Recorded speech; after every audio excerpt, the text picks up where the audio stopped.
Two-time Player of the Year Jason Belmonte has steadily established himself atop the list of the PBA's elite. In 2013, he claimed his first major title when he captured the Masters. Last year, he became only the third player in history to win back-to-back Masters. Legendary Pete Weber has designs of his own on the title as he looks to seize his first Masters title. Can the Aussie make history in three-peat? USBC Masters is next.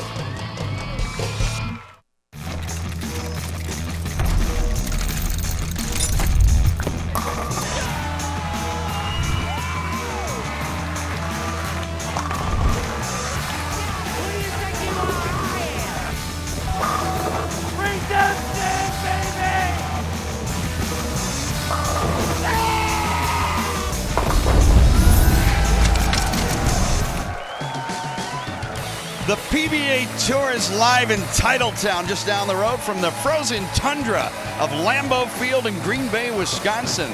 The Ashwaubenon Bowling Alley plays host to the Stepladder Finals of the 65th United States Bowling Congress Masters. Our top five finalists, tournament leader A.J. Johnson, Jason Belmonte, Mike DeVaney, Hall of Famer Pete Weber, and Martin Larsen are our top five field. And hello again, everyone. Mike Jakubowski with PBA Hall of Famer Randy Peterson. Kimberly Pressler reports laneside today.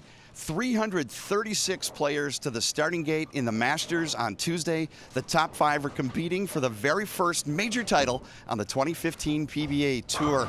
Randy, historical implications all over the place today. Not many things are missing from the Hall of Fame resume of Pete Weber.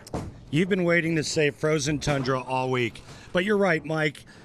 Pete Weber's resume is, it's one of the best ever. And the only thing missing on that resume is a Masters title. You know, folks, I think the one thing that we have to come to realize is how much more time at age 52 does Pete Weber have? And I think that's why he said to us last night that if he were to win this, we would see a different side of Pete Weber.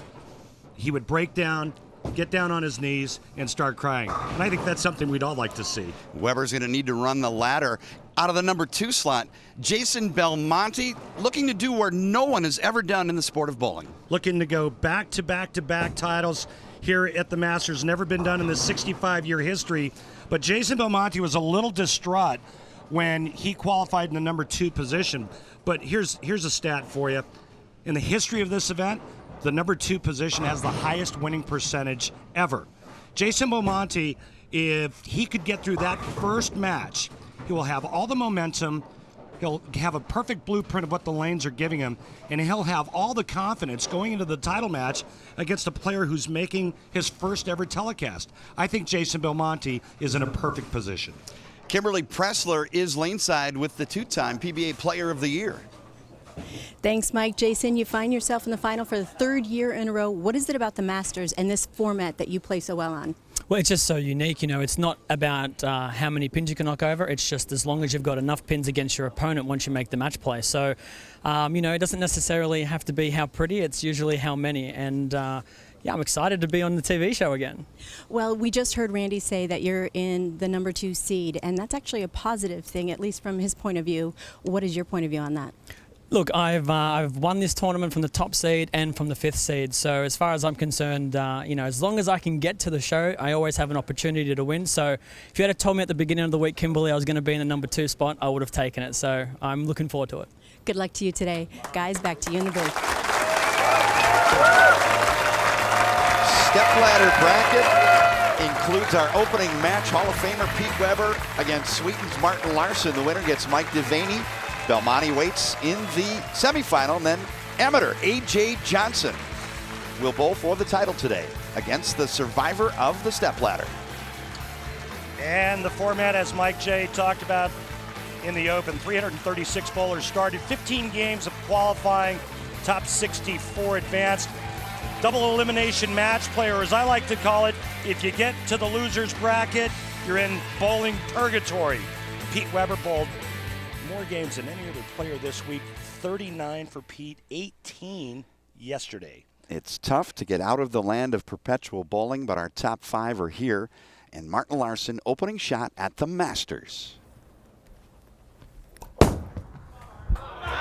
High flush hit for Larsen and an opening strike. And you probably saw that bowling ball go pretty straight down the lane. It's not because there's that much oil. It's because Martin Larsen's throwing a regular urethane bowling ball. Now opening shot for Pete Weber, tied for third on the all-time list with Norm Duke with 37 lifetime PBA Tour titles. Tied with the great Earl Anthony with 10 majors. Opening shot. Strike apiece. Weber also had the highest average overall of our 5 players today. In fact, in the first round of qualifying, Pete Weber averaged 261 at age 52. He's just a freak of nature. Weber, the overall qualifying leader after 15 games, 238.27 here at the Masters. And here's his run through the field, defeating Christopher Sand, who got into the field on a roll-off. Ildemaro Ruiz, Francois Lavoie, John Zerbinski, Barrett, Roberts, and Anderson, all facing Weber. The 4th seed. Oh, how about that one? Well, he didn't like it off of his hand. Might have been a little wide. And you heard him just say that, but when you have such a good hand and a great touch at the bottom of the swing, as Pete Weber does, well, good things tend to happen. He thinks this is wide of target. It is wide of target. You can see by the body language, but enough on it to get it back into that swish zone. Larsen speaking to us yesterday, Randy, saying, I've played everywhere from the gutter to the 6th arrow. Urethane is my strongest piece of equipment. I've run the spectrum in this tournament. Yeah, and right now that urethane ball going straight up in between 1st and 2nd arrow looks pretty good.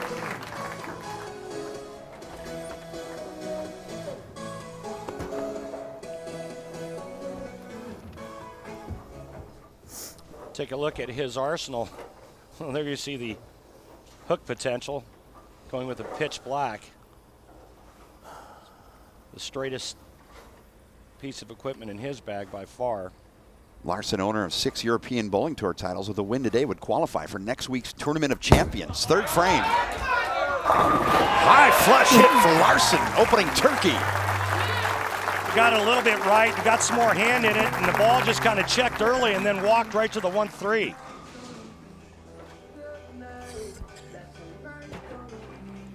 I don't know, Weber looked a little perturbed by that last strike by Martin Larsen and the way he ran it out. Let's see what kind of react we get here if Pete strikes to tie the matchup. All strikes, Weber up in the 3rd, opening match at the Masters.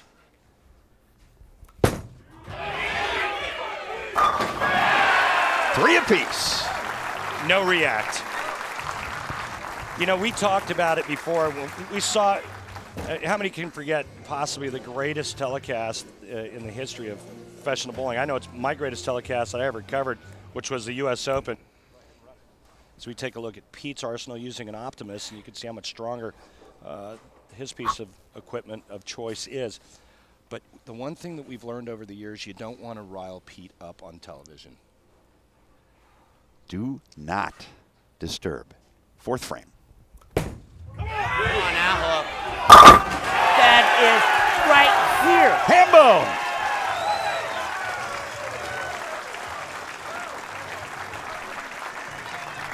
Hambone. Interesting choice of words right as the guy holds up your favorite sign.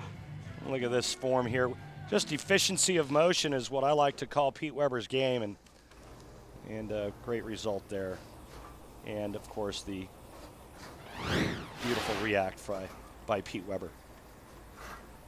For Larsen, it's been a grinding roller coaster in an event, and he hasn't felt his bowl that great. Bucket crumbling, but not the 2-pin. See, and there's the only issue with using the urethane. If you miss it just a hair at the bottom, it's not going to have enough of an engine, enough cover stock to grab the lane and hook into the pocket. You've got to be real precise with that in your miss. If you're going to miss target, it has to be left and not right.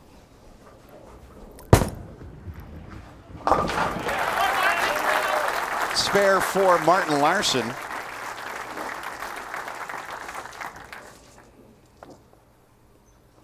"15 games of qualifying and then seeded into the match play. 5-1 in match play, defeating Kyle Troop. Yes, that is the son of Guppy Troop. Eugene McCune, and Dan McClellan, then losing to the tournament leader A.J. Johnson to go to the losers bracket, and then beating Angelo and Chad Nelson, and then finishing third to earn the number 5 seed in that last eliminator match.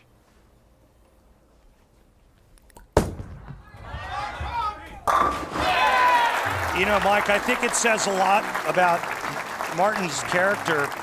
It was a tough loss for him a month or so ago when he lost the Scorpion Championship. And, you know, he was in position to win that. He needed a double in the 10th. He got the first hit, and then Greek Church second ball in the 10th. As we take a look one more time, and again, you have to miss left of target, not right. He did that. That ball was on line. But I think it says a lot about his character. You know, he suffered a real tough defeat, but guess what? He picked himself up, dusted himself off, and he's back. Looking for the hook. That's a bucket crumbler, just leaving the 8. That's a huge break, not leaving the 2 and the 10 with it. You heard Petey asking the ball to hook, and it did just enough to trip out the 2-8-10, just leaving the 8 pin.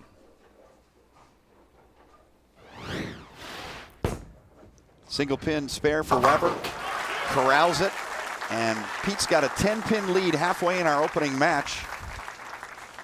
Mike DeVaney is next on the stepladder.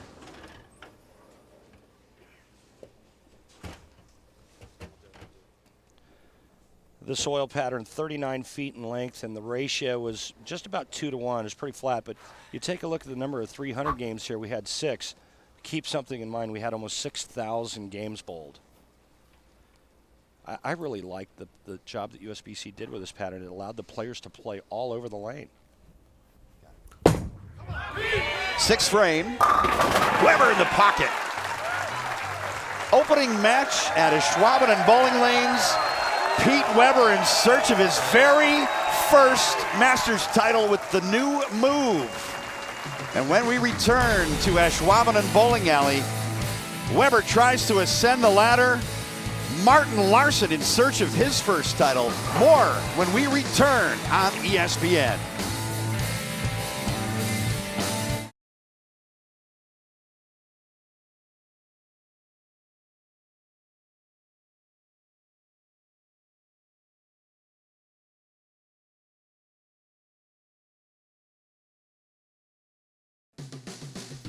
The USBC Masters is brought to you by Geico. Saving people money on more than just car insurance.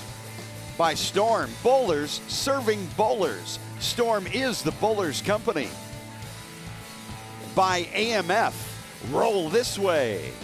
And by Brunswick, find your next ball at bowlwithbrunswick.com.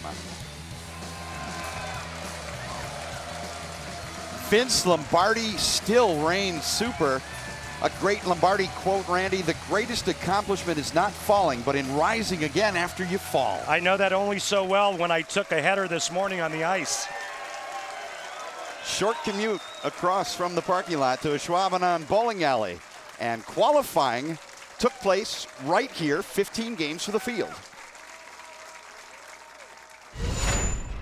Winners Bracket Championship match to determine the top 2 seeds. A.J. Johnson taking on the defending champion, Jason Belmonte. A.J. decided to go much straighter, and it was a great strategy as the lanes proved to be pretty tough trying to open them up. Belmonte needed a strike or 9 spare strike to capture the number 1 seed. He gets 7. There's your qualifying leader. Final 3 seeds coming in a 4-for-3 elimination match. DeVaney just kind of cruised through this 4-player roll-off. Pete Weber, on the other hand, well, he made it real exciting. Determine our seeding for tomorrow's telecast. Martin Larsen, very steady, playing that extreme deep inside angle, looking to rebound after a tough loss in the Scorpion Championship, but this was heartbreaking. Francois Lavoie, 7-10 in the 10th, the odd man out. Qualifying and match play highlights courtesy of Extra Frame, the online bowling channel. 5 straight live days of action. More coming next week from Indy at the Tournament of Champions. Opening match rolls on. Pete Weber with a strike up. Martin Larsen, also a strike up, can even things up here in the 6th.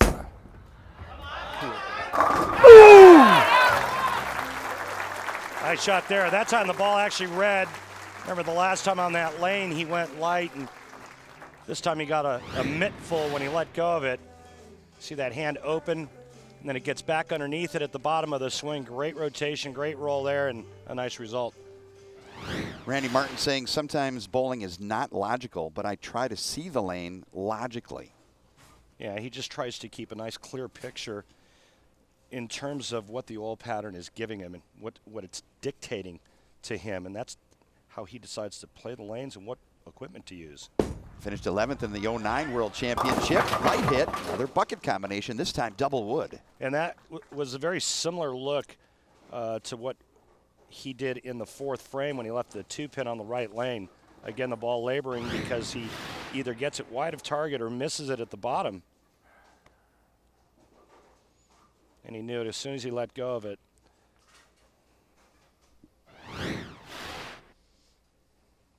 Not a whole lot of margin for error on this spare conversion with a urethane bowling ball. Good cover for Martin Larsen, looking for his first PBA title, and a major at that. Pete stepping up here in the 7th frame, working on a strike and increased the lead to 12. Remember the last time on the right lane for Weber, he too went light. And see what kind of adjustment Pete makes. You know, the one thing that we've noticed with Pete in the past is he has a tendency at times to get soft with his speed. When you have that much axis rotation and you get too soft, the ball breaks loose and it could be a disastrous split. Weber strike working.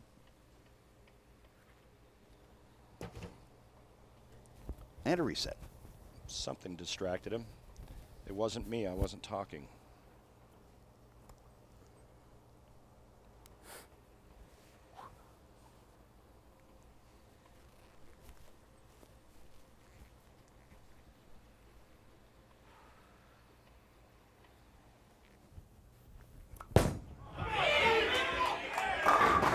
Six around the 10. Really? Oh, good shot. God, that was a good shot. That was a really good shot. He really wanted it to. You could tell by his body language again. And Pete wears his emotions on his sleeves, and I think that's why we all love to watch him. But a really good shot, and the 6 goes right around the 10. Pete covers the spare. Weber +2 heading into the 8th, 9th, and 10th frames. Boy, Pete that's bowling one a of the total best shots I've thrown. of 39 games in this event, 15 during the 3 days of qualifying, 6 Friday in match play, Randy, and 18 yesterday to advance to the number 4 seed. And did we mention he's 52 years old? Trying to run the ladder and win his very first Masters. This title also escaped the clutches of his father, the great Dick Weber, 8th frame.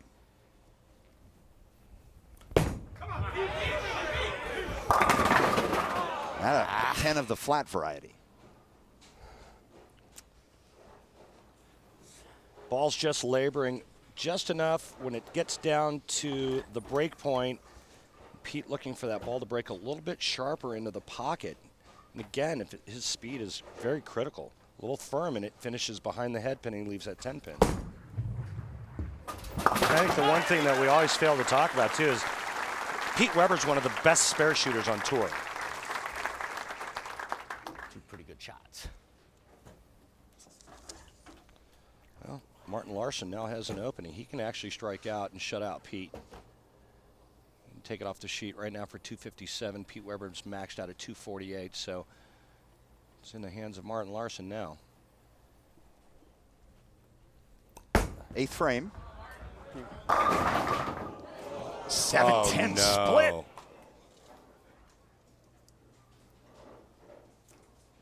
Well, we saw it in the 4-player shootout last night from Francois. Here it is, the same kind of hit from the same part of the lane, and that is, in my opinion, the worst break in bowling.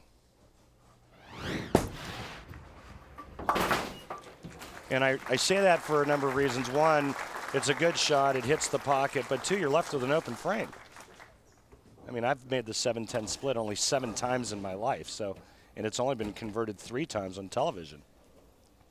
And it couldn't have come at a worse time for Martin Larsen. Foundation frame. Larsen trails by 14. He can still shoot .234. But he can't shut out Pete now. Flush hit for Larsen.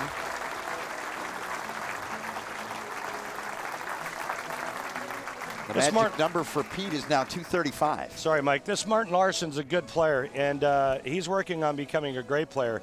And part of becoming a great player in the maturation process is overcoming adversity and beating Hall of Famers. And he's got one standing in front of him right here. Weber trying to advance along the stepladder. Mike DeVaney is next. Weber plus 14, foundation frame. Another 10-pin. Looks like the oil's pushed down the lane just far enough to make Pete Weber's bowling ball a little soft into the pocket. Last 3 shots have been really good, especially on this right lane. And all Pete Weber has to show for it is 3 10-pins in a row.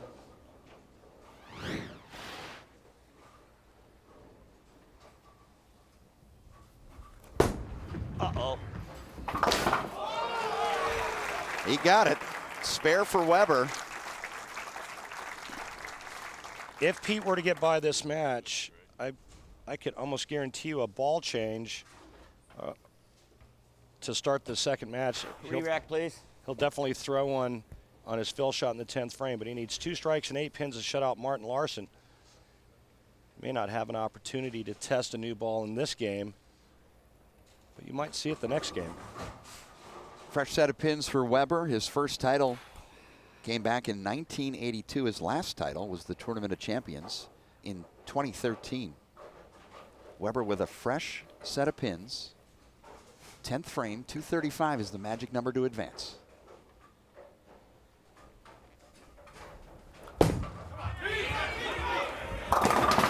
Light hit, carries it.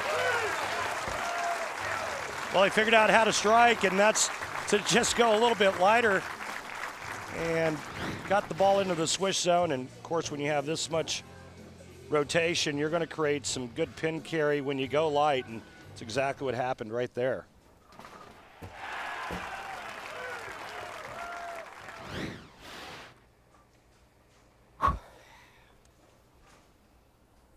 Striking 8 pins will shut out Martin Larsen, and Weber would advance 10th frame.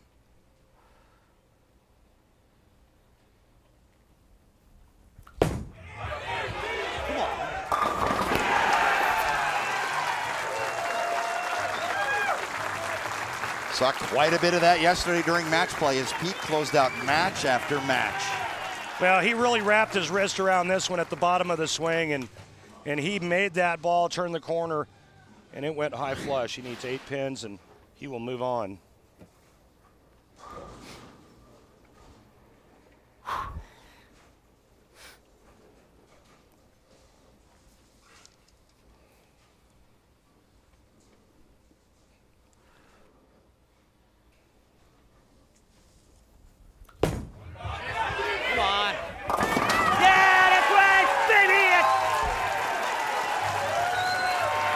There is your dagger. 237 for Weber to advance to face Mike DeVaney. Wayne Larrabee calls Packer games here in town with that call quite a bit. Another good, strong tournament for Martin Larsen. This man will win on the PBA Tour. Well, there's no question in my mind. He's won all over the world, just not here. Pete Weber advances along the stepladder and will return in our next match at the Masters.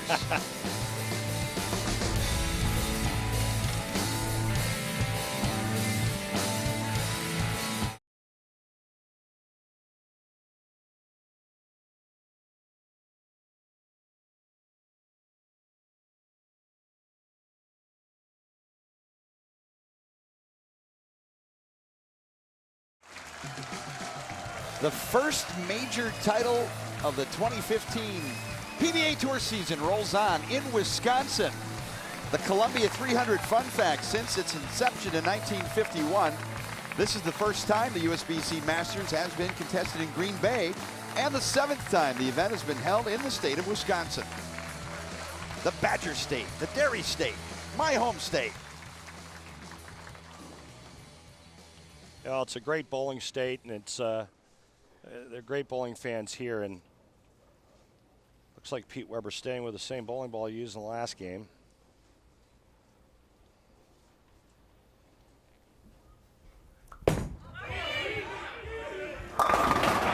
Strike. Solid hit for Weber.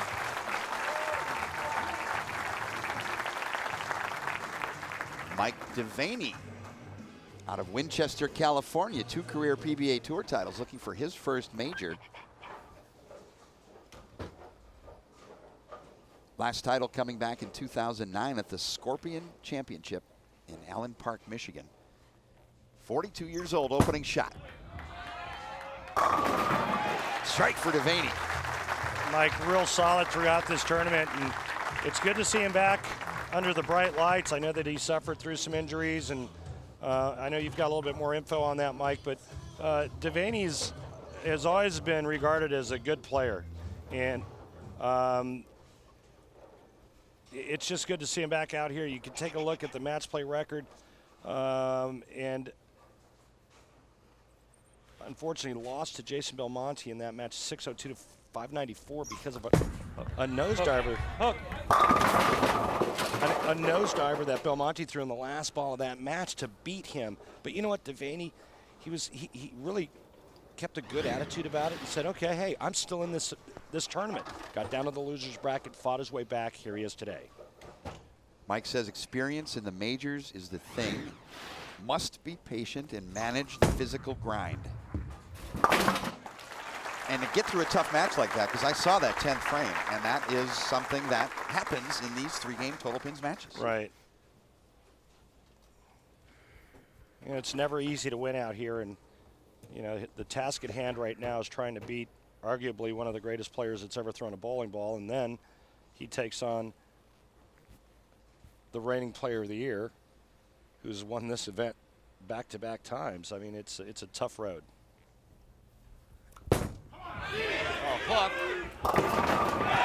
Ball came back, drops the rack, and a double. Kimberly Pressler is laneside. Thanks, guys. So, Martin, what went through your mind when you had that pocket 7-10 split in the 8th? Well, of course, you don't want to leave stuff like that, and it's basically the hit I'm away from beating the world's greatest bowler, so yeah, I don't like it.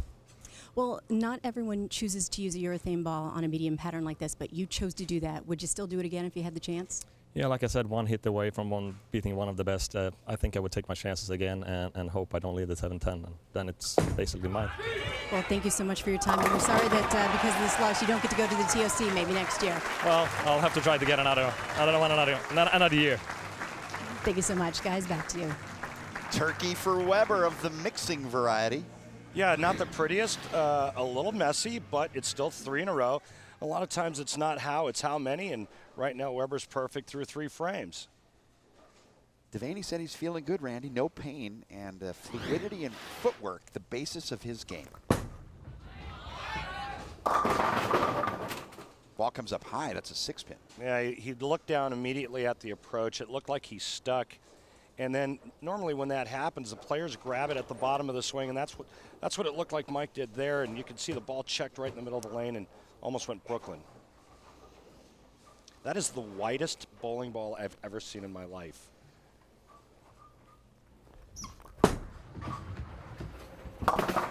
Boy, does that stand out. That is. You're not going to get that spare ball confused when it's on the rack. It's a pretty piece of quartz. DeVaney, Randy saying footwork, an important part of his game, and you wouldn't necessarily ascribe fluidity to DeVaney, but it's there. Well, I think it's a great tool to have for all players. You want to have your legs underneath you and use them for leverage, and you know it's as important for Mike DeVaney as it is for you and I. 4th frame, mixing, and flat 10-pin. See, and here's the problem that players have on television. They're coming in cold, so to speak. Even though they get a couple of practice balls before the start of this match, he doesn't have the blueprint that Weber has. Weber knows exactly what the lanes are doing. So here's Mike DeVaney throwing good shots, and he's leaving these half 10s on the left lane. You know, you don't have the luxury of several games to figure it out. You got to figure it out in the 6 practice balls that you get prior to the start of this match. Pete Weber perfect from the first. He's up 22 pins, trying to ascend the step ladder. He's never won the Masters. It would be considered what they call a super slam. The only other player to ever do that in PBA history is Mike Albee, and that would consist of the U.S. Open, Tournament of Champions, the National Championship, or now what is termed the World Championship, and the Touring Players Championship. Along with the Masters, it's the Super Slam. Long way to go. He's got to get to the semifinals first, but he's got the front 3 here, 4th frame. A rare off-balance shot from Weber, and that is a bucket combination. Slipped. Wow. Take a look at this right there. You can see his heel just kind of gets out from underneath him. Weber lucky to only leave the 2-4-8.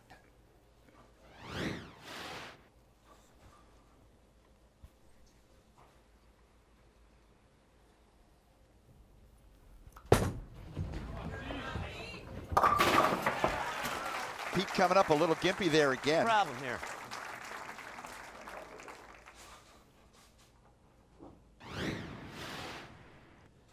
Hammer, tough spare replay, and sticking the landing is so paramount to making spares. Well, he stuck the landing, or I mean, he dead stuck. Last time, or the first shot, he slipped. That time he sticks. DeVaney stuck on that lane. You know, one of the things that I've always noticed about Weber is that he's rarely had slide issues. I used to have tons of issues with sliding the correct amount. Weber never has that problem. Flush hit, splitting the 8 and 9. Weber striking the 5th. Looks back at that approach on the right lane. Probably had some choice words under his breath for that last shot on the right lane. And yeah, there you go. Slipped and then he stuck. Here's a look at the arsenal for Mike DeVaney. He's got the Venom Shock, Randy. It's not the strongest ball in his bag. The hook rating indicates potential hook on a scale of 10. And a roller? No, 10 pin. So 3 identical 10 pins on both lanes now for Mike DeVaney. And so the question he's asked himself is, what's the adjustment? And I think if it were me, I would just get a little bit softer and see if I could get the ball to turn the corner with slowing down my ball speed.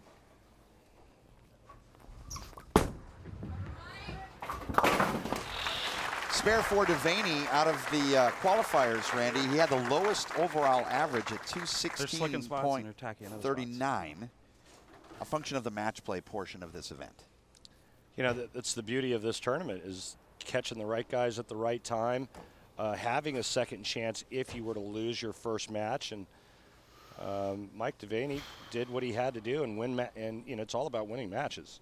The disparity, interesting. DeVaney 216.3 over 33 games. Weber 15 pins better per game. And he bowled more games. Weber did. 6th frame for DeVaney. Pocket smash and a strike on the board. Well, Pete Weber has a 20-pin lead halfway through our match number 2. When we come back, I'll tell you why Pete Weber almost didn't bowl this tournament. That's right. We may not have been watching this.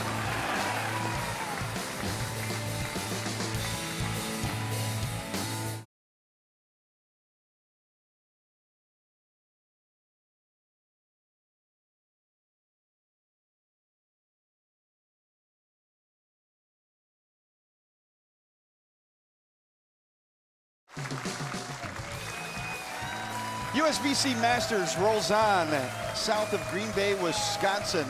Our second match, Pete Weber and Mike DeVaney in progress. Chad Murphy, USBC Executive Director, down at the International Bowling Campus in Arlington, Texas. Big Monday, presented by Verizon. At 7, Jaleel Okafor and the number 4 Blue Devils. travel to Tallahassee to take on their nemesis, the Noles, and a Big 12 battle between the Cyclones and the Sooners. Number 4, Duke versus Florida State at 7. Then, number 11, Iowa State, and 21st ranked Oklahoma at 9, Monday on ESPN. The home court of college hoops. And a sad day across college basketball with the passing of Dean Smith. Our condolences as we roll on here at the Masters. Weber, strike working, chance to extend his lead, 6th frame.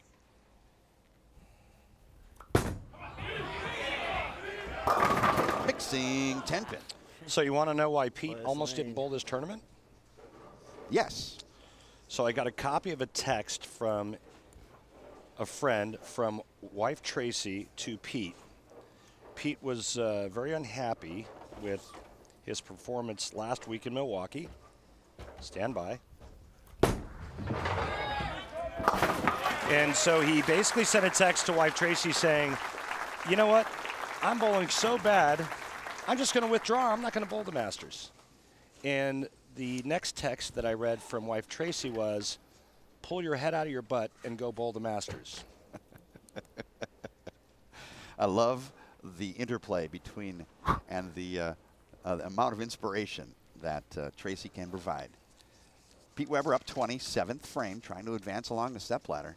Jason Belmonte is waiting in the semifinal. 7th frame. It's up nosy, and it's a split, 3-4, God, I knew that 7-10. as soon as I let it go. As soon as I let it go, I knew it. Well, he got it inside a target, and there's just not enough buildup in the middle part of the lane to hold it off. And you can see it's left and not pushing right. And, well, Pete pays for it this time.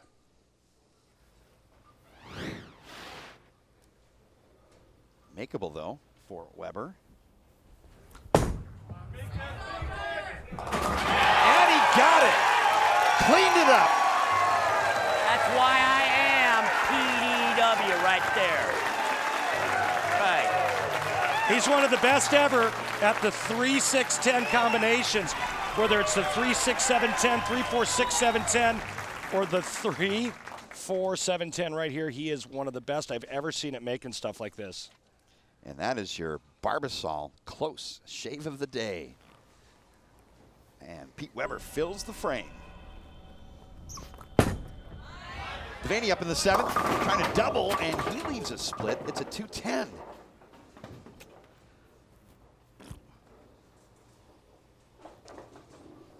Well, hard to see from our vantage point, but it looked like Mike tried to go a little straighter, moved right, and tried to go a little bit straighter with a little more ball speed. And ball never picked up and leaves a 2-10.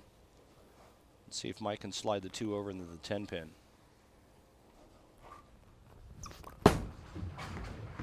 And back-to-back split conversions. Major bowling at its best.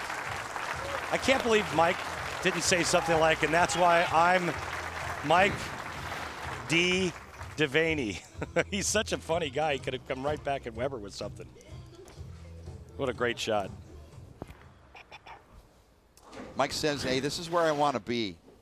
I've been doing this a while, and nerves are normal. The experience factor is managing those nerves, and that comes with experience. A couple 4th place finishes in prior majors, and that's high. Avoids the split, just the 3 and the 6. Tough oil pattern, pretty flat. That ratio at just under 2-1. And there's not a lot of forgiveness out there. I think that's why Martin Larsen went with the urethane ball, trying to go as straight as he could. The players would kind of stay in the same zone.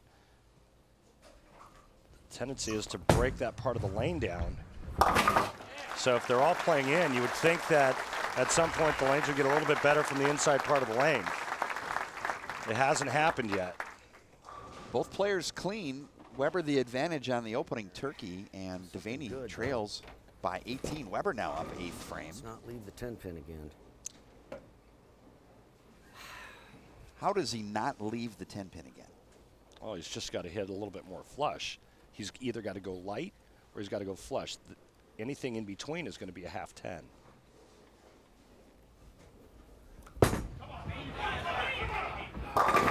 Light hit, roller? No. That's the spot that we were just talking about. It's got to be a little right of that or a little left of that. You can see just how sensitive the lanes are. I mean, this is a good shot that Pete throws here, and it's just not enough bowling ball through the 1-3 to get that 10 out.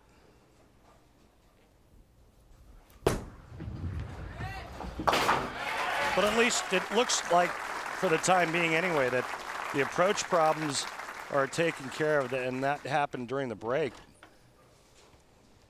Pete Weber with a 17-pin lead, working on a spare, getting up here in the 9th frame. Mike DeVaney is maxed out at 215. Pete's at 212 right now, but he can strike out for 232. Foundation frame, Weber trying to advance in the Masters.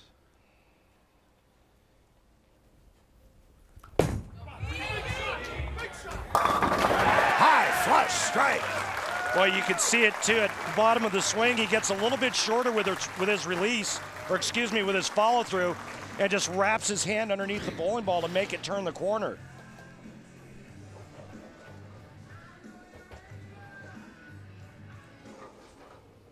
So DeVaney up quickly, doesn't waste a lot of time. 9th frame, can max out at 215. He'll finish first.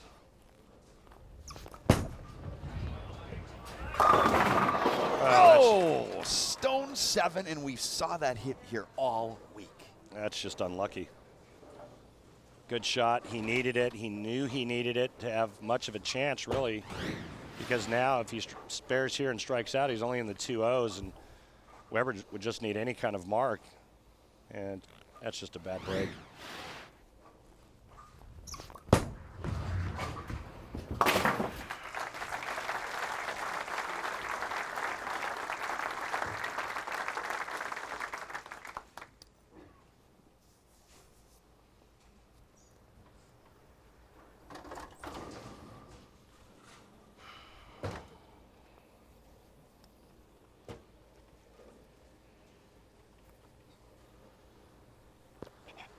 .204 max for DeVaney.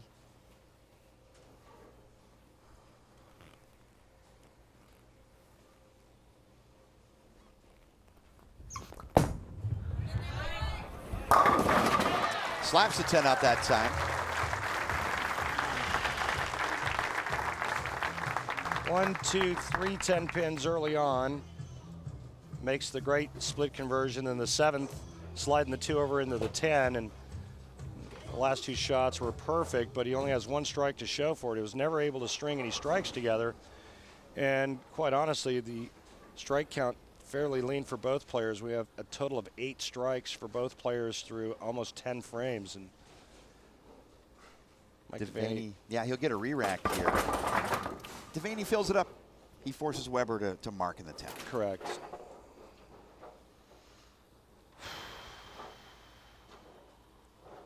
Takes that re-rack, buying some time.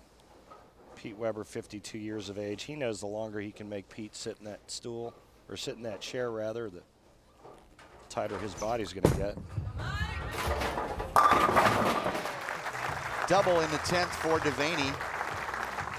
You know, for the folks at home that don't know how to keep score, what makes the shot in the 9th frame so crucial is that if DeVaney carries that hit, he forces Pete to get the first strike in the 10th frame. Now it's just a mark. Count important here as well.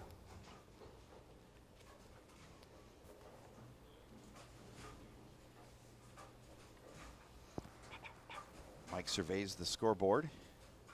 Fill ball.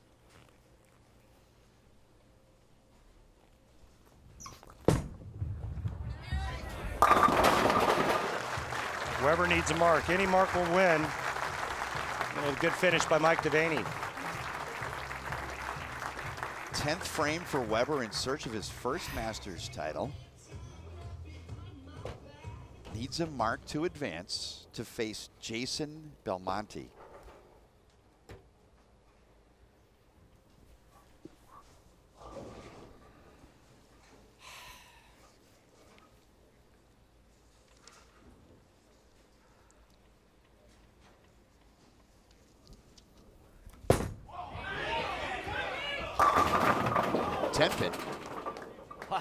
Got to make it. I don't know if I can throw it any better. You know, what's the adjustment? You know, a lot of people are thinking, well, if you can't throw it any better and you're leaving 10 pins, what do you change? And there's only one thing it can be. It's got to be the bowling ball. The ball's not going through the pins the right way, and that's why Weber's leaving the 10 pins.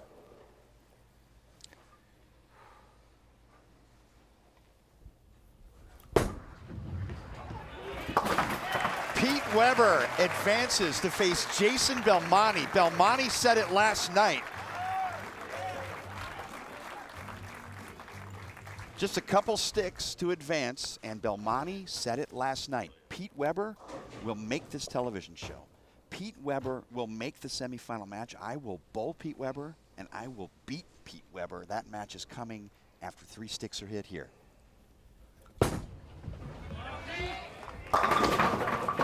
And when we come back for that next match, I'll tell you Weber's response to that. Thanks. Thank you. Jason Belmonte, you got your wish. Bowling fans, you're getting your wish. Weber, Belmonte, semifinal next at the Masters.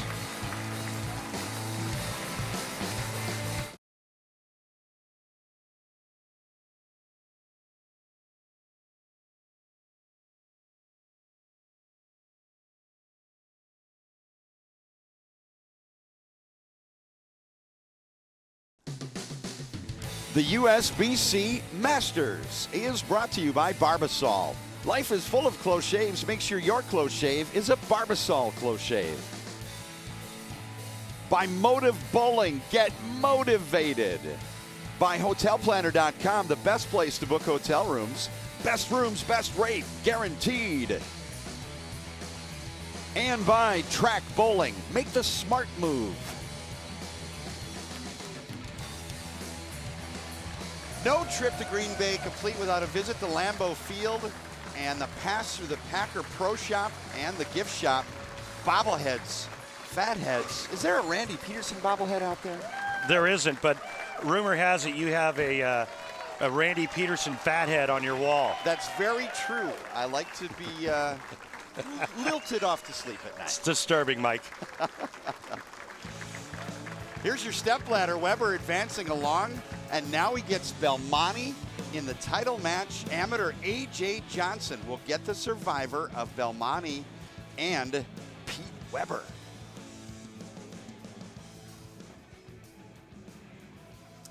And just a couple of weeks ago, the bowling world, Randy, lost Chuck Pisano, bowling's official historian and one of the all-time great bowling writers. Yeah, and you know, the one thing that I'll always remember about Chuck was he was always the keynote speaker at the Hall of Fame inductions back in the day at the Tangiers in Akron, and just cutting up and at the expense of Marshall Holman and Pete Weber. But he was always so elegant, so articulate, and he was just a great guy. And it was very sad learning of Chuck's passing.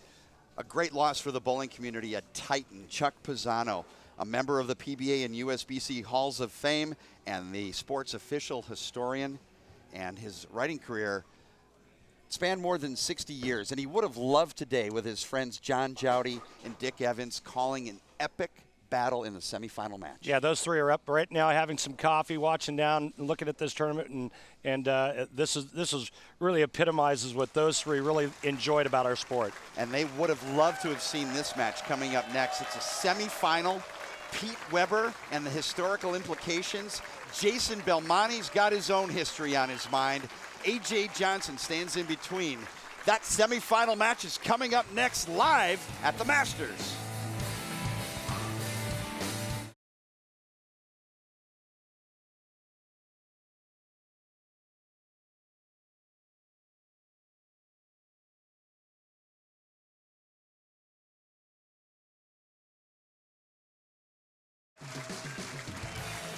Welcome back to the Ashwaubenon Bowling Alley near Green Bay, Wisconsin. Bowling fans, here's your chance to vote for your favorite all-time televised moment in the history of the PBA Tournament of Champions. Head to PBA.com and click on the TOC poll and cast your vote.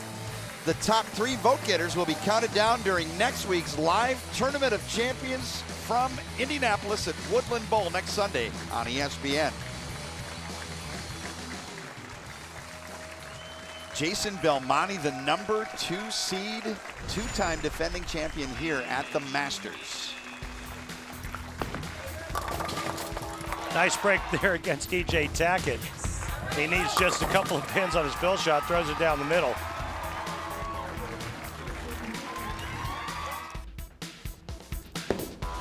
Tournament of Champions. Well, he pulled a great game, and Wes Malott had him, let him off the hook. Belmo goes back-to-back in the majors to earn his back-to-back Geico Chris Schenkel PBA Player of the Year award. Marshall Kent winning the Harry Golden PBA Rookie of the Year honors. Brett Spangler, the Steve Nagy Sportsmanship Award. Missy Parkin winning the Tony Reyes Community Service Award, our award winners for last season. And there's your 2-time PBA Player of the Year. Well, they got the Steve Nagy Award right. That Brett Spangler is a really nice kid. I like him. On and off the lanes, Spangler. One of the favorites out here on tour. Weber made it to the semifinal. He's on a mission. Opening shot, higher seed Belmonte. Forces Weber to begin.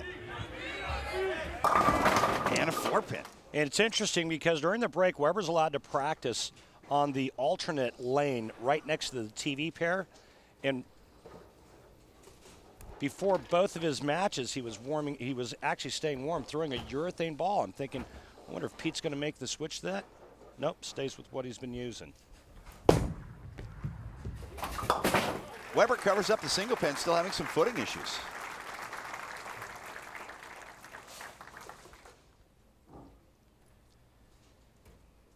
Well, there's no more power outage left on the show with Jason Belmonte and A.J. Johnson left. The 2-time defending Masters champion, looking for a third. No one has ever done that. Opening shot.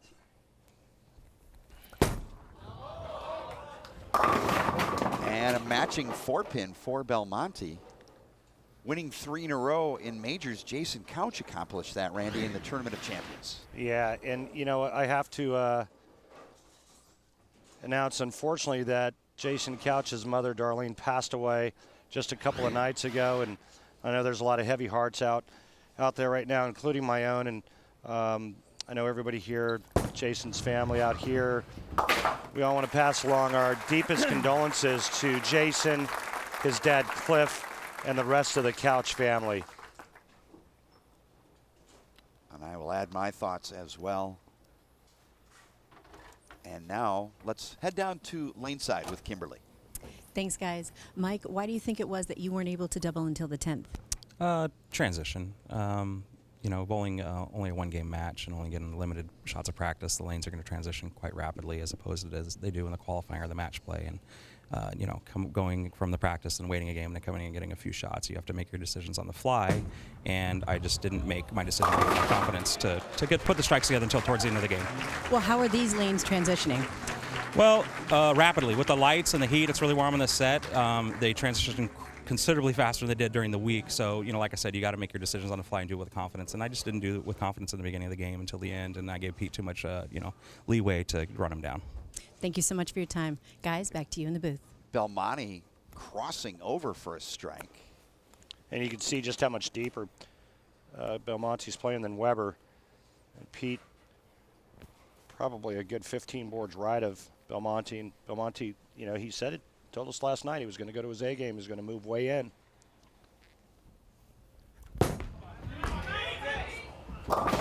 And got him this time. Really? The approach got him this time. Look at that, just dead gotta stuck. know where you stick, right? One time he slips, one time he sticks, and it's all seems to be just on that right lane. It's got to be the heat from the lighting and the humidity in the building. The players have not had to deal with that throughout the entire week. Come on. Really? I think now Pete's trailing for the first time in any match No problems, and today. then all of a sudden just out of nowhere, stick. Career majors leaders on the PBA Tour, the great Earl Anthony with 10, tied with Weber. Mike Albee with 8, including 3 of these Masters. Walter Ray Williams Jr., 8 majors and 2 of these Masters. Weber now trailing for the first time today, 3rd frame.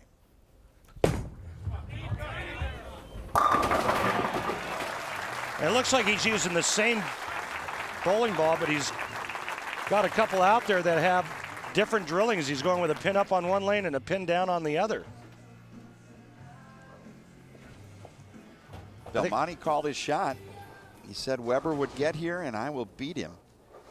And he has not done so yet. Here's Belmonte, the number 2 seed, and his roll through match play, defeating Chris Kelso, Major Mika Kovuniemi, Hall of Famer Tom Baker, Anthony Lavery Spar, and then he lost in the winner's bracket championship match to A.J. Johnson. Mixing strike. Takes advantage of that crossover.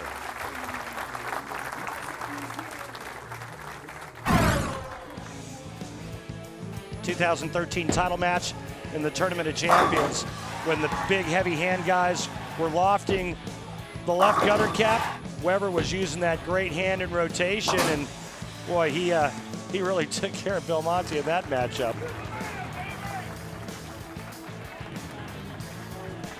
Weber says, hey, if that's what Belmonte wants to think, I'm 2-0 in TV against him. He hasn't anything to say until he beats me. And there's a look at the record. Career and TV finals between Pete Weber and Jason Belmonte. Belmonte on the double 4th frame. Powerful hit. And there's the big difference with the power of Jason Belmonte. And we saw Weber leave a lot of 10 pins last game. And when Belmonte's bowling ball hits the pins, there's usually nothing left standing.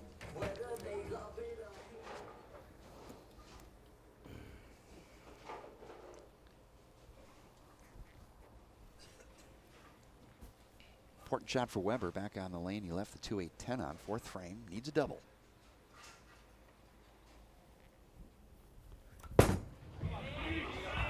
And Messenger gets the 10. And out come the guns. 2 tickets to the gun show.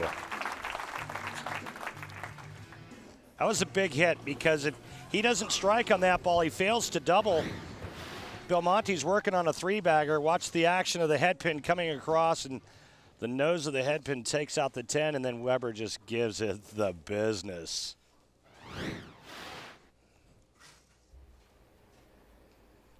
Probably heard us talking about Belmonte's power. He says, hey, Belmonte, I got your power right here.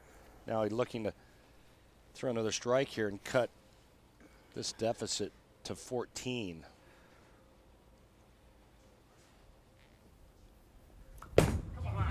Between 3rd and 4th arrow, and a mixing strike explodes the 4-pin out of that rack. Well, that's almost been his best shot in terms of carry. I don't want his towel on the ball return. I don't want the stuff off his towel on my ball. There's that mixer again. It's been his best, most reliable hit today. That's the all business Weber. Now Belmonte. His half of the beer frame, and he crosses over and gets another crossover strike.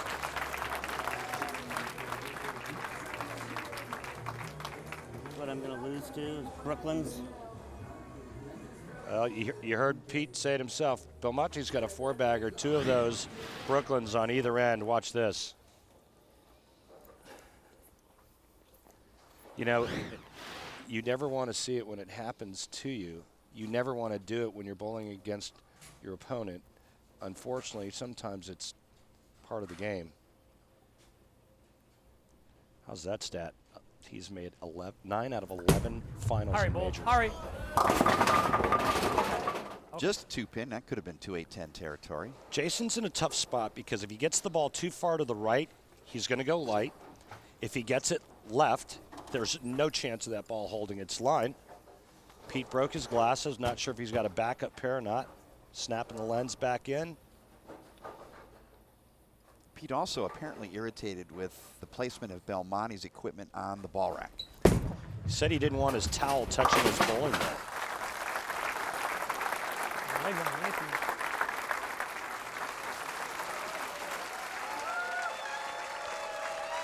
We've got some action going here in match number 3. When we come back, I'm going to tell you why Jason hasn't used a razor forever. Oh, and there's going to be a Pete Weber, Jason Belmonte bowling ball comparison.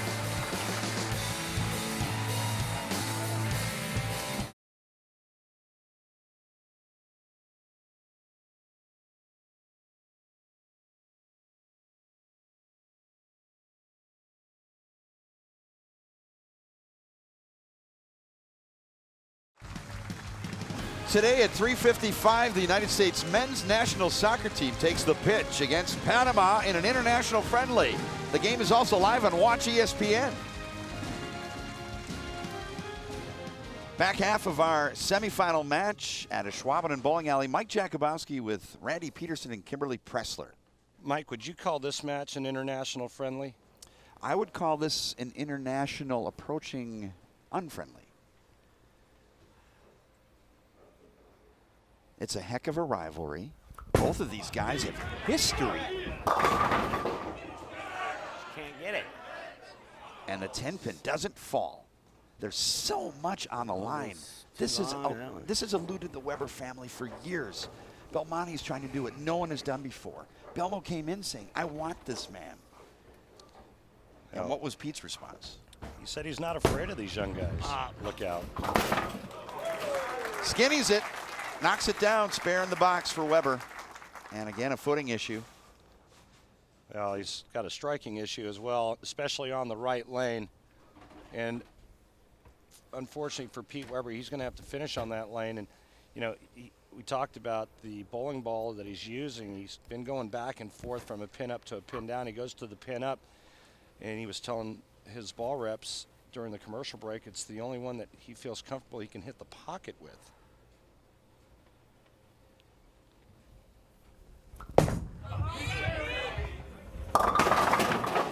Overhooks, 3-6-10.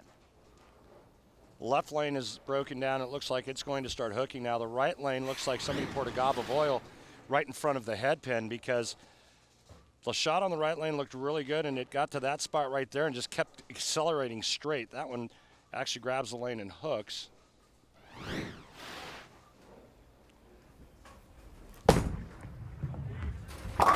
Weber cleans up the spare. A trio of things irritating him today. The lane approach, Belmonte equipment, and Belmonte with two well-placed crossover hits. And here is Jason Belmonte's arsenal using an unhinged.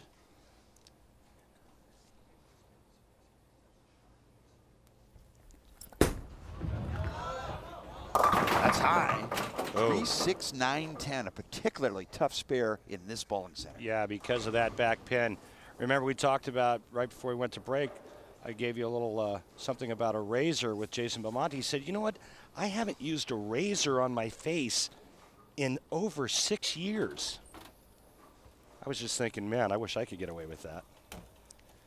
3-6-9-10, tough spare. He's going to get that bowling ball to the right side of the 3-pin.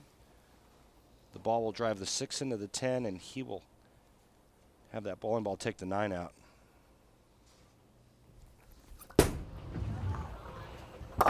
Expert cover for Belmonte, and he fills the box in the 7th. He leads by 23. That's a really good conversion. He's going to take a re-rack on the left lane. All right, hey, let's take a look at Jason Belmonte versus Pete Weber. Their bowling ball is going down the lane in this track tech talk. You're going to see a huge difference. Belmonte on the left, Weber on the right. Not only does Belmonte's ball rotate much faster, it also gets to the pins much faster. Controlling speed, revolutions, and angle. That's why he's the two-time PBA Player of the Year and the two-time defending champion here. Plus 23, 8th frame. Oh my. That was almost a massive blower 7-10. Weber could have used that in his corner. Belmonte, again, tough way to play this oil pattern. It's so flat in the middle. He's got to be really good. Throws his towel down on Pete's equipment. Pete doesn't like that. He keeps picking his towel up and throwing it off of the bowling balls. He went over and told, look out. Missed 10 pin. By rule, ball's in the gutter, the ball stays in the gutter. It's an open frame. Okay. Tournament director's going to tell Jason not to put his towel on Weber's equipment anymore. Misses the 10 pin. I mean, we've got some craziness going on right here in match number 3. Super Slam potential versus three-peat potential. And Weber with a re-rack. I'm not sure Weber is going to strike again on this right lane, and he needs to. He's got to bowl the 8th and the 10th frame here. Weber better figure it out on this right lane, and then he's got to make an adjustment on the left lane. Belmonte opened the door. Weber can double to take the lead. 8th frame.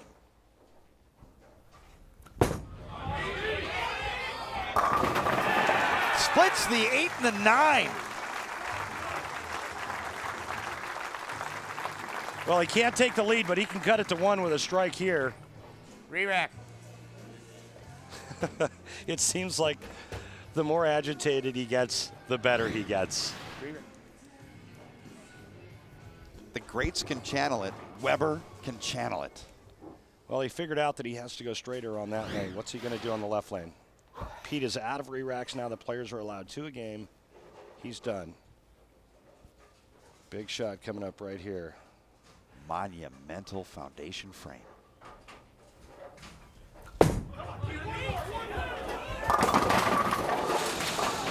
Seven pin. Yeah, that's balls! right, baby. Come on, don't miss. You wanted it, you got it.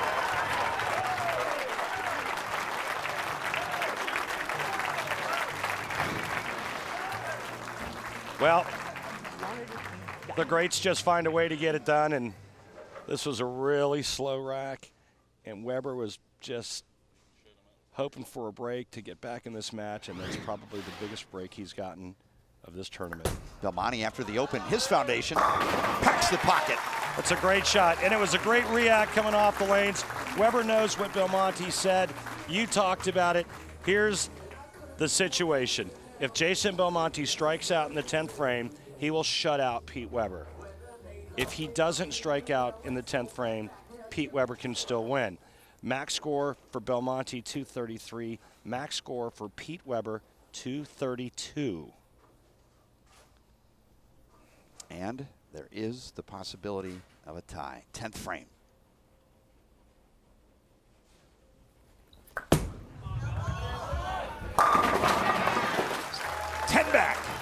Great shot. You know, Belmonte knows exactly what the lanes are giving him. It's all about execution now. And he prides himself on execution. I think we really miss out on the fact that this player throws it with 2 hands.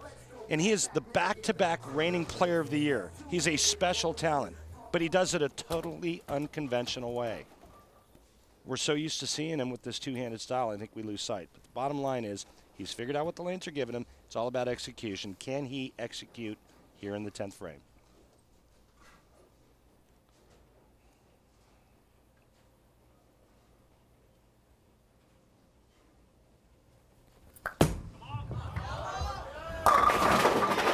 Pure double for Belmonte. Those are 3 of the greatest shots I've seen in a while. He needs 1 more just like it. With that power and that rev rate and those revolutions, anything can happen, though, if he's just a little bit off. He needs 9 to force Weber to get all 3 for a tie. A strike, it's all over. Anything less, Weber can get up and strike out in the 10th frame and win. Weber will make the stepladder. I will face him. I will beat him. You can say it, but you got to do it with the ball. 10th frame. Come on, come on. 10 pin. Okay. Weber needs all 3 to tie. What a great shot by Belmonte. That's something you don't see his bowling ball leave very often, is a weak 10. He liked it as soon as it left his hand. I mean, he hit the head pin so hard it was coming back forward. Last shot for Weber on this right lane was really good. He went high flush. I think he's figured out this right lane, but again, it all boils down to the same thing, execution. The last little thing Belmonte did was go get that towel to kind of remind Weber.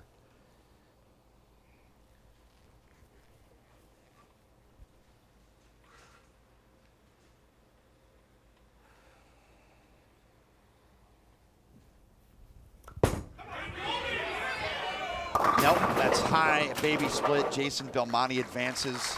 He called his shot, and he's in the title match with an opportunity to go 3 straight at the Masters. Pete Weber denied the Masters title again. Belmonte advances. He will get the amateur A.J. Johnson in the Masters title match.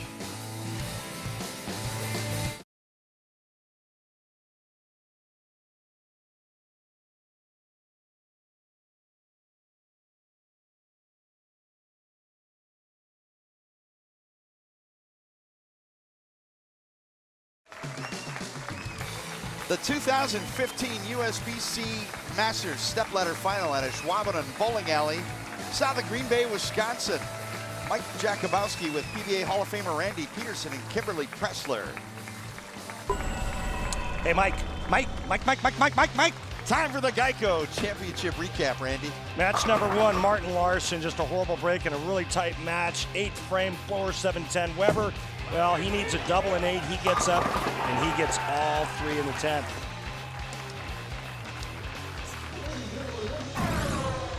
And in match number 2 is Pete Weber taking on Mike DeVaney. Weber starts with a 3-bagger and then converts the 2-4-7-10 to maintain his lead. Gets up, throws a nice strike there in the 9th frame, and that was pretty much all she wrote. And then in the match, we just saw Jason Belmonte can strike out from the 9th frame on. He gets the first 2 in the 10th. He needs this one to shut out Weber, leaves the 10 pin. Setting the stage, Weber needs all 3 to tie. First ball through the nose, game, set, match. Jason Belmonte advances to the championship match, and Kimberly Pressler is laneside with the amateur. Thanks, Mike. AJ, in your wildest dreams, did you ever think the first time that you competed on national television you'd be the #1 seed and going for a major? It's an absolute dream of mine. It's completely unreal. This week has been unreal, and just going to take it one shot at a time and hope for the best. Well, how are your nerves right now? They feel great. You know, I'm bowling for a title, and I only got to bowl 1 game, so hopefully the best happens. Well, good luck to you today. Thank Guys, you. back to you. I think Kimberly made him nervous, but here's the thing, Mike J, as we take a look at the amateurs that have won this event, the most memorable that comes to my mind is Rick Steelsmith, but trying to win for the first time ever on television and it being a major is kind of like trying to eat soup with 1 chopstick. Tough to pull off. But if anybody can do it, I think A.J. Johnson can, and I think he's got the right recipe. Tournament leader says Jason Belmonte opens on the left lane. Here we go, title match. Ring 10 from the outside angle. I mean, there's so much angle that he's playing. There's almost like a trough of mud in the middle part of that lane that he has to throw the ball over and get it through.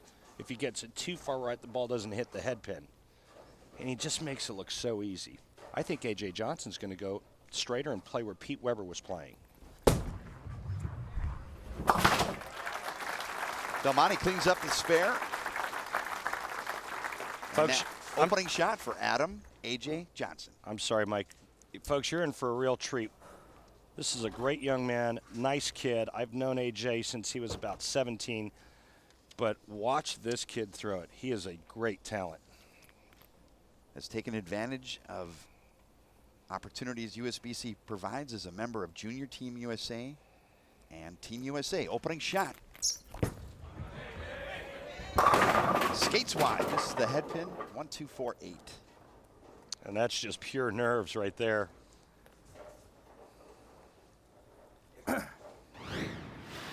He's going to try to go straighter and play where Weber was playing. This kid can hook the whole lane. He's got so much hand, but he's learned how to be versatile. He's learning how to play all angles, and I watched him a lot yesterday, and boy, he played him really good when he was going straight.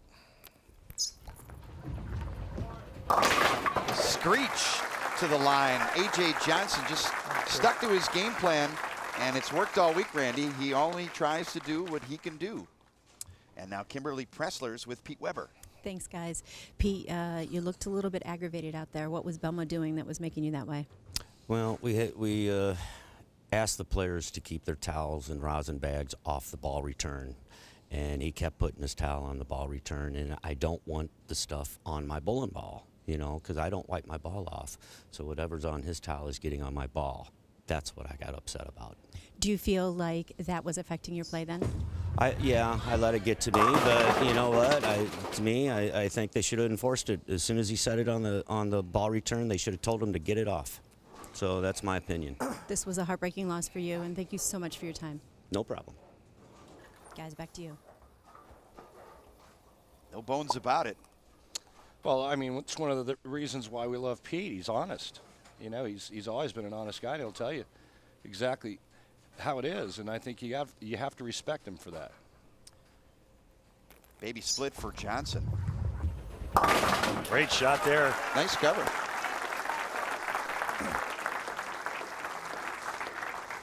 Tournament officials twice instructing Belmonte to remove the towel, and the towel kept reappearing, and we've seen elements of that over the years.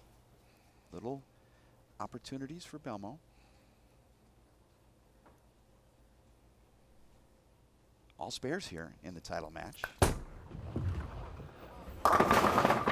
Avoids the 4-9, just the 9. So So are you insinuating there was some intention there? I'm saying that twice is a coincidence and 3 times is a trend, and we've seen different things happen in qualifying and in match play, and he just did it again. And there it is. You don't think it's habit? Could be habit, but not when twice instructed to refrain. And is it a rule or is it just courtesy?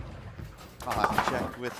because the players are asked to keep their rosin in the back, on the back table. They're also asked to keep their towels back there, but it's not a rule.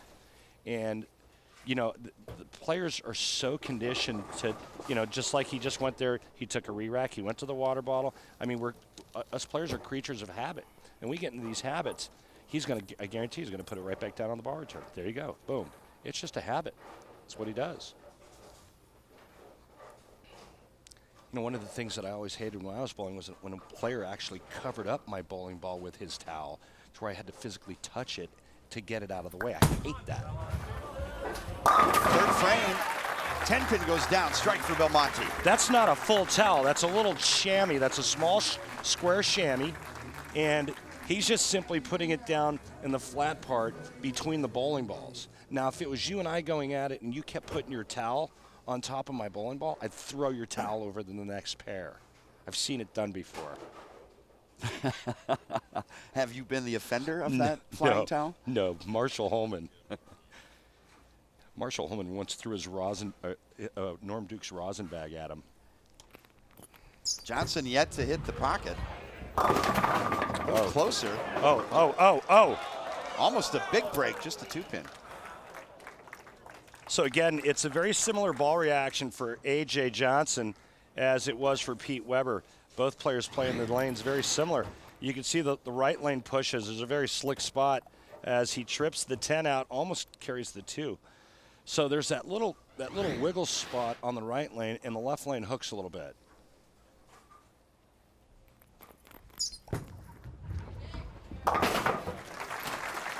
You know, if Belmonte doesn't start striking, he's going to let A.J. Johnson get comfortable. And once A.J. Johnson gets comfortable, we're going to have a match. Top seed A.J. Johnson, undefeated in match play, defeating the original 900 shooter, Jeremy Sonnenfeld, Chad Nelson, Martin Larsen, Francois Lavoie, and, yes, beat Jason Belmonte by 1 pin to earn the top seed.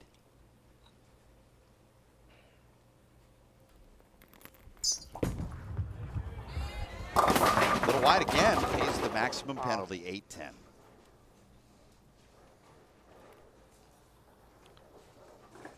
Wow. We talked about at the top of the show the track record for the seeded players on the show and how the number 2 seed had the highest winning percentage in the history of this event. And there it is right there. No players ever won from the 4-hole. Belmonte, the only player to win from the 5th seed.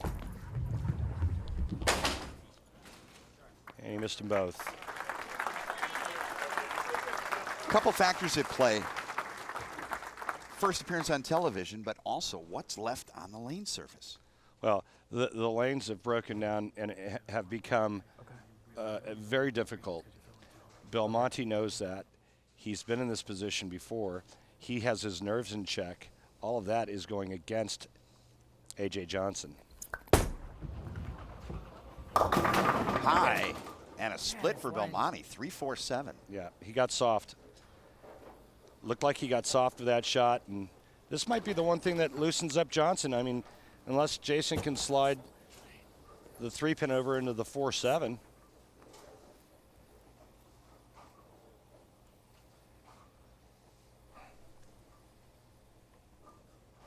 Slide the 3 into the 4, and Belmonte opting for the count. Highly unusual. Well, I'm not so sure that's that bad of a play. If he tries to slide the 3-pin over into the 4-7 and misses all of them, all of a sudden he's behind in the match.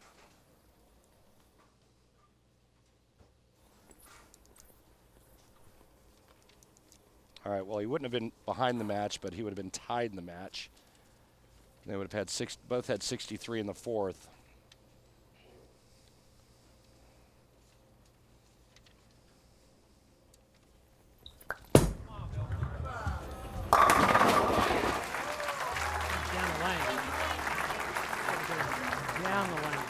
There he is.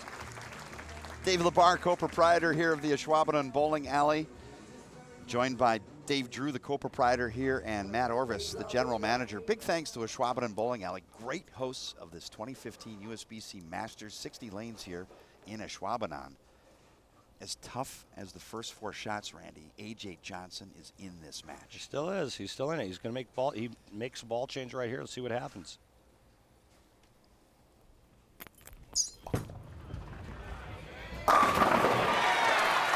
Nice shot for A.J. Johnson. Clears the rack.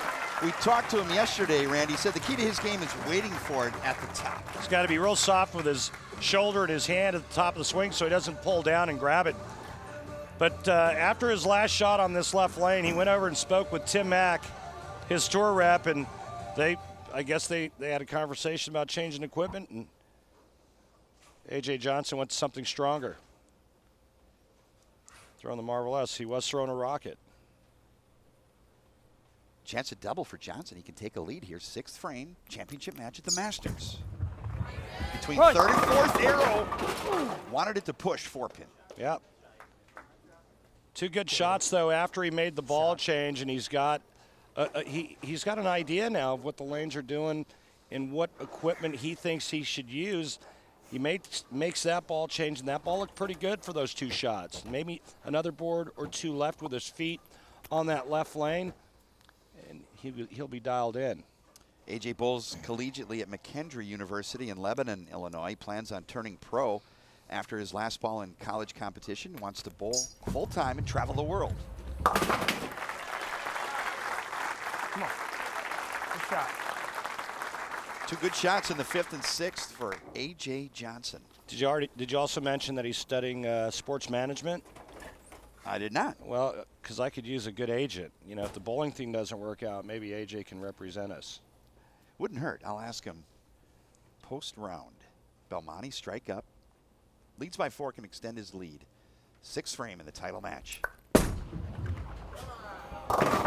Mixing gets the 7-pin to fall. Well, he's going to the air now on that right lane. He's trying to walk around the ball return and then give it some loft. Belmonte will have to finish on this lane. Look at he slides right in front of the foul light cover. But there's the great pin action from 6th arrow. You know, trying to beat Jason Belmonte when he's lofting 6th arrow is kind of like trying to sing a Journey song on karaoke night. Tough to pull off.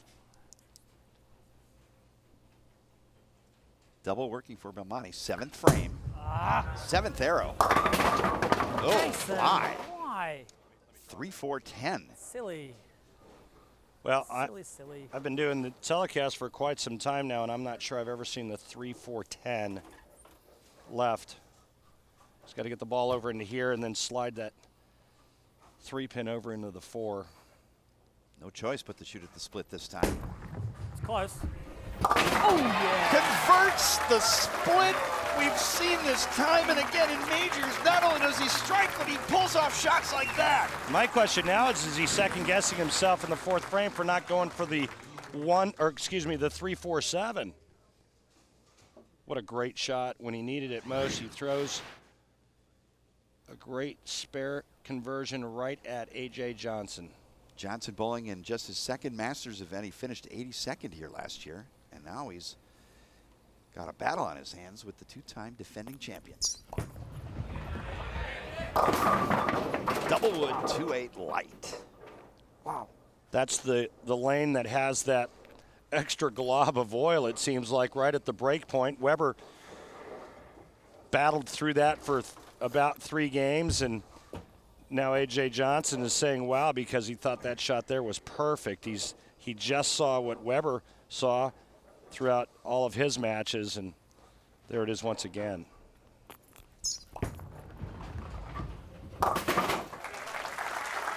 Good cover.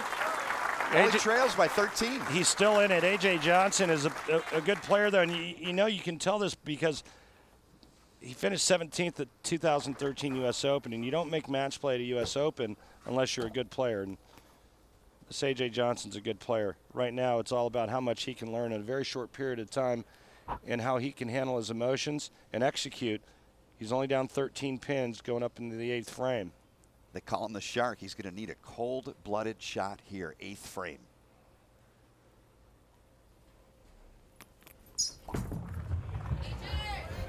Light explodes the rack. Strike for AJ.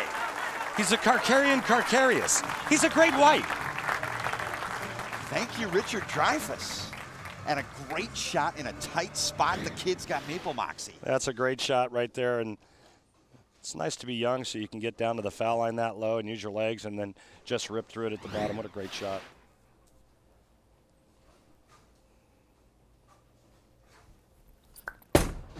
Frame 4, Belmonte wants it to hurry. 10-pin. Yeah, and that's that angle that I was referring to in the last match. He has to send it so far to the right and then get it to rip back that sometimes the angle is just too extreme to carry all 10 in the pit. He's asking for that ball to hurry and hurry up and get to the pocket. Right now, I think A.J. Johnson's got Jason Belmonte thinking about it just a bit. Belmo missed one of these earlier today. Yeah, it almost cost him the match against Weber, but he prevailed in the 10th frame. Re-rack. He's going to take a re-rack now. Only 3 strikes for Belmonte in this title match. Only 2 strikes for A.J. Johnson. Belmonte looking to do what has never been done in the history of this tournament, and that is to win back-to-back-to-back Masters titles.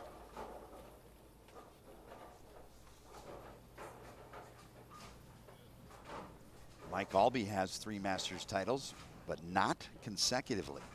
Foundation frame.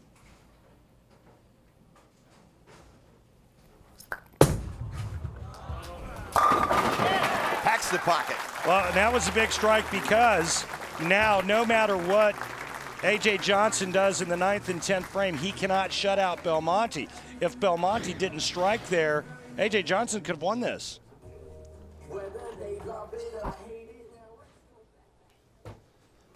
Question is, can Jason do that on the right lane?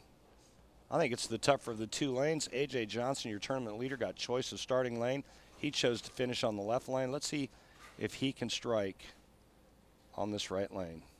Just 1 strike coming back in the 5th frame. High Greek Church. You gotta keep your eyes to the right, man. Well, that was his attempt at trying to jam it. AJ. Trying to get the ball a little bit tighter into the pocket. He tried to jam that, go a little bit straighter up the lane, and he just paid max penalty.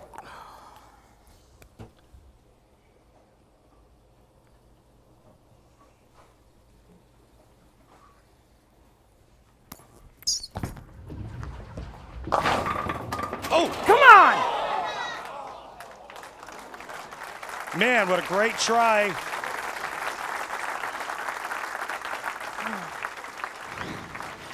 Almost makes the Greek church. That would have kept things interesting, but right now that's pretty much all she wrote. A.J. Johnson strikeout, she 179, and Belmonte wouldn't even need a mark. He would just need good count. It was the right lane of the undoing for Weber. It was the right lane that was the undoing for A.J. Johnson. And Belmonte looks like he's going to three-peat. He will three-peat. And he'll do it with a victory lap. Move over, Dick Hover. Move over, Billy Whaley. Mike Albee, you have company. Jason Belmonte has three-peated at the USBC Masters.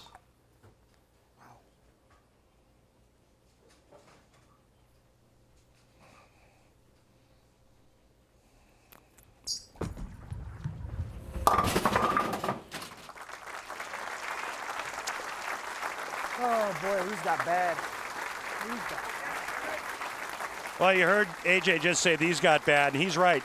And, you know, it's just an incredibly difficult position to put a young man in who's never bowled on television before, and then you throw him on a pair of lanes that have really gotten extremely difficult.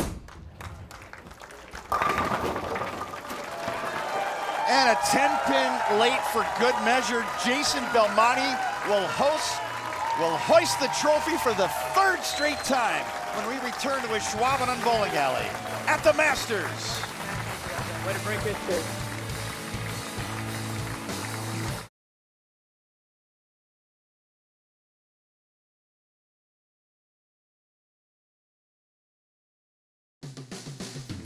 The USBC Masters is brought to you by AMF, Roll This Way. By the USBC, a future for the sport. By 900 Global, performance for your game. And by HotelPlanner.com, the best place to book hotel rooms. Best rooms, best rate, guaranteed.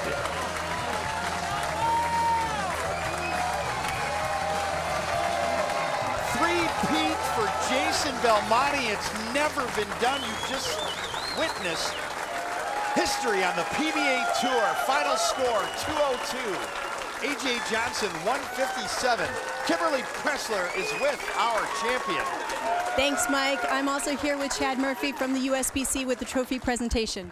Jason, congratulations, three-peat, man. Awesome. Thank you very much, Chad. Thank you Way to so go. much. Congrats. Oh, very emotional Jason Belmonte right here. You've done it.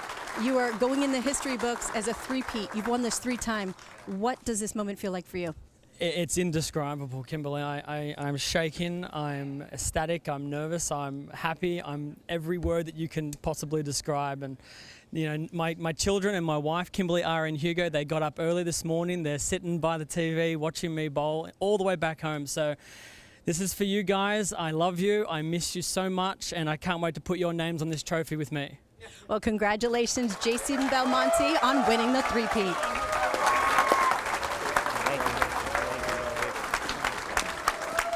Next week, live on ESPN, the Barbasol PBA Tournament of Champions 50th edition. Be sure to join us from Woodland Bowl in Indianapolis next Sunday on ESPN. Jason Belmonte, 2 hands. Who wants the ball? Three-peat. And that ball will be headed to the International Bowling Museum and Hall of Fame. Pete Weber, shy in his attempt to win his very first Masters. But Belmo, with 2 hands, gets his 3rd straight Masters. For Randy Peterson and Kimberly Pressler, this is Mike Jakubowski. Make sure to vote for your favorite TOC moment at PBA.com. So long from the Ashwaubenon Bowling Alley.